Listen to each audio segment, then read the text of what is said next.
অপরা একাদশী মাহাত্ম্য। মহারাজ যুধিষ্ঠির শ্রীকৃষ্ণকে বললেন, হে কৃষ্ণ, জ্যৈষ্ঠ মাসের কৃষ্ণপক্ষী একাদশীর নাম কি এবং তার মাহাত্ম্য বা কি আমি শুনতে ইচ্ছা করি। আপনি অনুগ্রহ করে তা বর্ণনা করুন। শ্রীকৃষ্ণ বললেন, হে মহারাজ, মানুষের মঙ্গলের জন্য আপনি খুব ভালো প্রশ্ন করেছেন। বহু পুণ্য প্রদানকারী, মহাপাপ বিনাশকারী ও পুত্র দানকারী এই একাদশী অপরা নামে খ্যাত। এই ব্রত পালনকারী ব্যক্তি জগতে প্রসিদ্ধি লাভ করে। ব্রহ্মহত্যা, গোহত্যা, ভ্রূণ হত্যা, পরনিন্দা, পরস্ত্রী গমন, মিথ্যা ভাষণ প্রভৃতি গুরুতর পাপ এই ব্রত পালনে নষ্ট হয়ে যায়।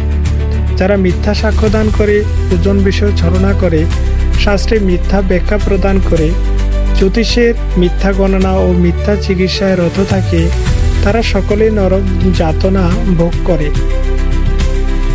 এই সমস্ত ব্যক্তিরাও যদি এই ব্রত পালন করে তবে তারা সমস্ত পাপ থেকে মুক্ত হয়।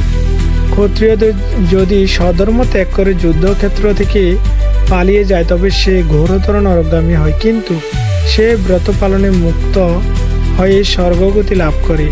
মকর রাশিতে সূর্য অবস্থানকালে মাঘ মাসে প্রয়াগ স্নানে যে ফল লাভ হয়, শিবরাত্রিতে কাশীধামে উপবাস করলে যে পুণ্য হয়, গয়াধামে বিষ্ণু পাদ পদ্মে পিণ্ডদানে যে ফল পাওয়া যায়, সিংহ রাশিতে বৃহস্পতির অবস্থানে গৌতমী নদীতে স্নানে, কুম্ভে কেদারনাথ দর্শনে, বদ্রিকাশ্রম যাত্রায় ও বদ্রীনারায়ণ সেবায়, সূর্যগ্রহণে কুরুক্ষেত্রে স্নানে, হাতি ঘোড়া সৈন্যদানে এবং দক্ষিণেশ্বর যজ্ঞ সম্পাদনে যে ফল লাভ হয়, এই ব্রত পালন করলে সেই সকল ফল লাভ হয়ে থাকে।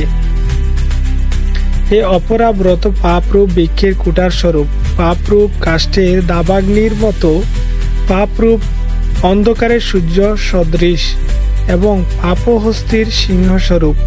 এই ব্রত পালন না করে যে ব্যক্তি জীবন ধারণ করে জলে বুদ্বুদের মতো, তাদের জন্ম মৃত্যুই কেবল সার হয়। অপরা একাদশীতে উপবাস করে বিষ্ণু পূজা করলে সর্ব পাপ মুক্ত হয়ে বিষ্ণুলোকে গতি হয়।